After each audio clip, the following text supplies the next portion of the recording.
Hi folks, thank you so much for downloading this episode of a work in progress D&D podcast, a creative experiment of sorts. I'd like to mention that this podcast is not for children. Now, why don't we jump into this adventure? Hi folks, welcome back. We're back. It's been, at least for us, some time since we've recorded, since I've been dealing with a move and other such real life things, as well as my brothers as well. Speaking of my brothers, let's introduce them. The firstborn brother. Oh, sorry. Had a moment there. All right, hi. I'm all Sean. good. I'm Sean. Now I lost it. Here we go. Welcome back. Welcome back. Yeah. We're out of practice. It's all good. Yes. All right. I'm Sean. I play Alex Arcadis, the armor artificer human. Yes, indeed. And the thirdborn brother. I'm Ryan. I play. Okay, I am Pine. I am Pine Deciduery, and I play the Oath of Ancients Paladin. Man, I can only wonder how the session is going to go today with this kind of wackiness. And of course, there's me, your second-born brother, Eric. I almost said third again. Give me a break. Listen, did you see how our introductions went? It's just trying to keep with the same level of wacky energy right now. He doesn't want to feel left same out. energy of. No, not at all. I don't want to be Exactly. left out. Jeez, I'm the middle child of this family. Of course I don't want to be left out. I am your DM, GM of this wacky, crazy team of brothers, which I keep saying DM because eventually we're going to go into a dungeon. Not yet, though. Nope. No, definitely not yet. Literally not yet. You are in the Fey adjacent wilderness right now. Okay, that's done and out of the way. Why don't we jump into the actual session? Ready? Let's go. Last time, our adventurers had found themselves in front of the the Palace of Snow Blossoms, which is the ruling castle of the Prince of Blossoms and the Princess of Snow, two Eladrin royalty who had a massive court there to introduce our characters of Alex and Pine and their new compatriot, Blue Cheese, the mouse child of Cheese. So wait. So does that mean Cheese's name is Cheese? I mean, Cheese of the House of Cheese, so... Okay. Yeah.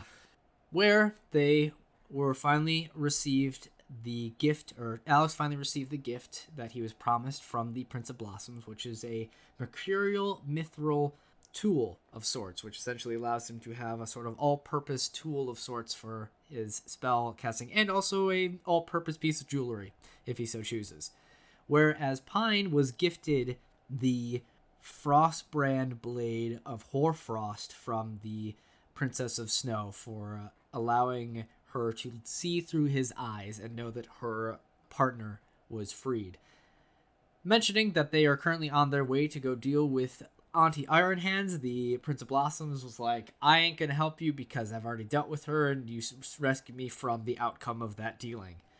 But he did offer them a little whistle of sorts if they ever need for a blessing from him or a favor from him to call upon him, preferably of a favor not requiring any sort of need for combat.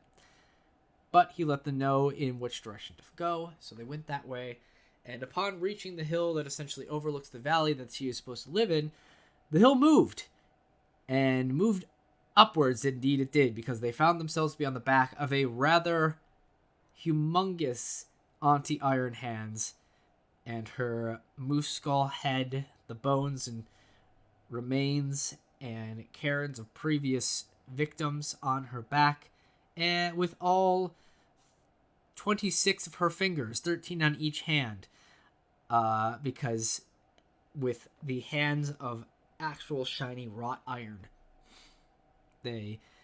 She told them that the boy is back at her home. They went with her. They found Siegfried in stasis floating above a bed. And she told them that she would return them to him as long as they brought her the horn of a Moonstone Dragon. She let them know in what direction they could travel to find said Moonstone Dragon. And so, our adventurers begin their adventure through the Græy Wilds once again in the search for a Moonstone Dragon. So, with that all out of the way, I luckily had everyone roll a d6 for what sort of encounter might be found in this trip. Oh boy. Yes. So with that, can I have you guys roll, to start this off, roll a perception check each for me. Perception. 17. 16 total. 16. Nice. Both of you do well. As you're walking, with pines sort of leading the way to avoid any potential other missteps within the Græy Wilds, mainly due to Pine's training as a sort of green knight of his home. Real quick though, before that, Blue, is she on Alex's shoulder? I assume so. Probably. Okay. As you head off, you hear a noise far up ahead, which sounds like claws scratching on bark, like the sound of a and it sounds like something with rather large claws seems to be scratching against what can only be presumed is a tree, and you hear that somewhat far up ahead. You both notice it. Is there anything you'd like to do in regards to that noise? Pine will just kind of hold out like a hand and be like, "Shh, there's something up ahead," and I'll go check it out. Just stay right here and lay low. Okay. All right. Pine, can you make a stealth check for me? Sure can. Don't know if it'll be good though. It's all good. That's 5. 5. All right. As you start walking forwards to try and stealth up to see whatever this noise is in the direction you go, you end up going through a bush that is full of pixies that immediately is like, "Hey, watch it! Where are you going? Get out of our bush! Get out of here! Go, go, go!" And immediately are just like, as you like stumble out into this clearing where the noise was, and you look up and you see, reaching up a rather tall tree, now looking back at you, is the same golden bear that you met previously. And as it's looking back at you with that sort of just face, it has of like a calm face, but you can tell this face is sort of not worried, but it definitely is like in a sort of state of want. From what you can probably tell with it looks like it's trying to like climb up this tree, and as your eyes follow that, you look up, and at the top of this tree there are big old clay pots hanging from the tree. Mm-hmm. And this bear is kind of looking at you and recognizes you, goes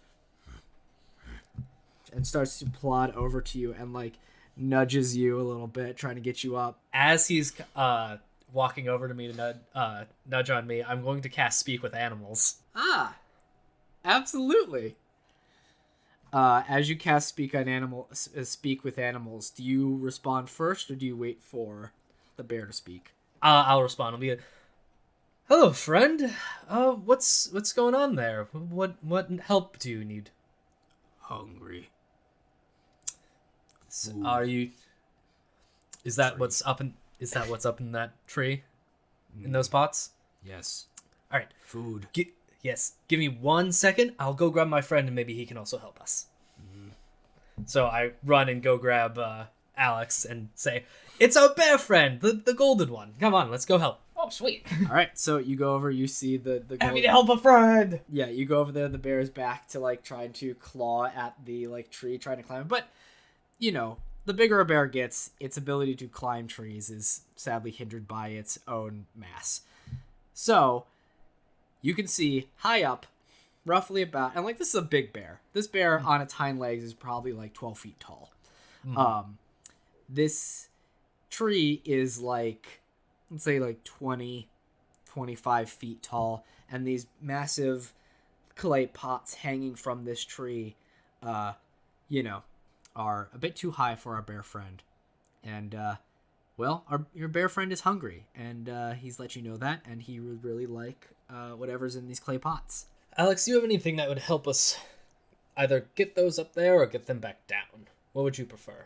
Hang on, I'm looking through my inventory, and I'm surprised I didn't put that on my sheet.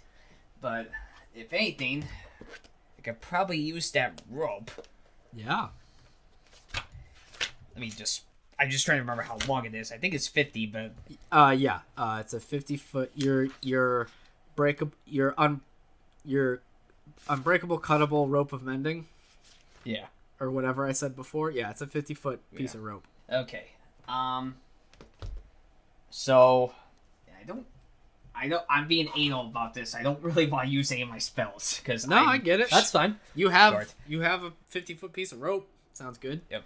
Well, what I can try and do is I can try and climb up there and tie the ropes down, and we can kind of slowly I'll tug the rope down, or I'll tie the rope to these jars, and then kind of just pull them down to you, and then you can untie them, and we can just kind of make a system out of it.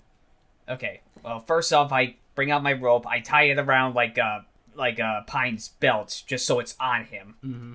That way it's of him. And go ahead. All right, I'll attempt to climb the tree. All right. Give me an athletics check to climb this tree. That is a 19. 19. Right. Yeah, I'll say with an extra helpful boost from the... Actually, roll with advantage because the bear... You're going to be like... The bear will like lift you up as it stands up. That's a 19. All right, cool. As you kind of like get on top of the bear and it stands up to its height of 12 feet, you stand on its shoulders and you're able to leap up and grab a branch and climb up. And climbing trees is super easy for you because you came from the woods. Right. I happen to be proficient in athletics. You sure are. And as you're able to get across one of the branches, make another just like athletics check to go across like a branch to get close to one of these like big clay jars. 18. 18. Very easily you're able to sort of almost sloth your way across the branch to get to one of the clay jars. And as you like undo the belt, tie it around the top of the jar at like under its lid, the little lip, you're able to pull out one of your swords and cut its sort of weird, strange connection tether to the tree branch, and very easily are able to lower down this clay jar. I'll just say I was thinking like how it was. He ties it down. I'm still holding on the rope, and I like. Yeah, no, absolutely. I figured that's what was happening. Is you're kind of Yeah. pulley systeming this jar of something down. So it comes down, and you watch as the bear like comes over, just immediately because this bear is real hungry. Just goes over, just like tears off the lid of it, and just starts scooping its hand and stuffing it into his mouth. And you just see like it is just the goldenest honey you've ever encountered, just being like gobbled up by this bear. I honestly half expected you to do a Winnie the Pooh voice for the bear. I mean, you know. Anyway. Maybe. So as this bear is eating its hungry, you come down and says, thank you. You're welcome. And with that, you You're both get welcome. a point of inspiration. Yay! It's the inspiration bear. It is the bear of inspiration. That means I get two. That means I get Do you two. still now. have... Yeah, he still has from the first one. Yeah, I still have really? it. thought I you don't. used that. Yep. I used mine. Yeah. I don't remember what I used it on, but I used it. All right. Well, cool. All right. Well, after that, you continue on your trek Oh. to... Hang on. Oh, Pine. yeah. Ask him what his name is. Oh, what is your name, our fine friends? It's important for us to know the names of our friends.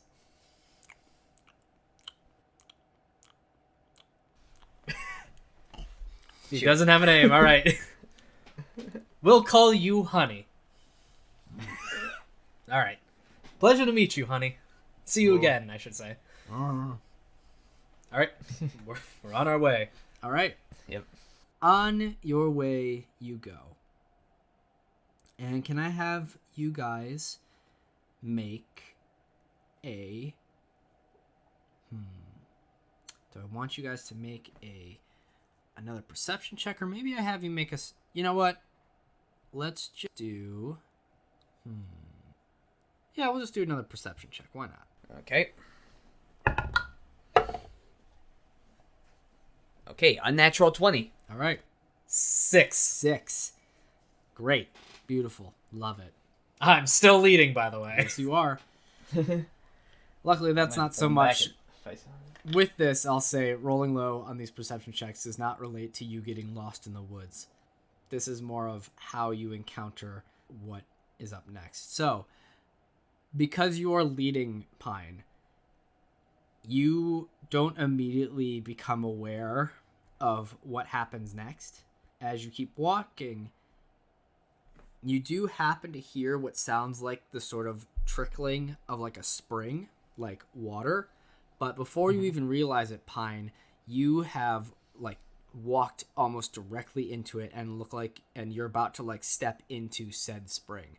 Alex, you see this about to happen. Do you do anything to stop this? Which I will say, in this moment, without Pine realizing it, Alex, you notice that this spring is rather interesting because it is perfectly round. Okay. And only half of the water is in it. Like literally a direct split down the center of this perfectly round pool or spring. Or I guess more like a pool than a spring, but either way. This perfectly round water, half of it, the water is in there and it's crystal clear and beautiful and all sorts of things are living it. The other half is literally cut off from the middle, is just like what happens when you look at a dried up like pond. It is caked, cracked, dried up mud with a bunch of dead plants in it. So, Pine is about to step into this.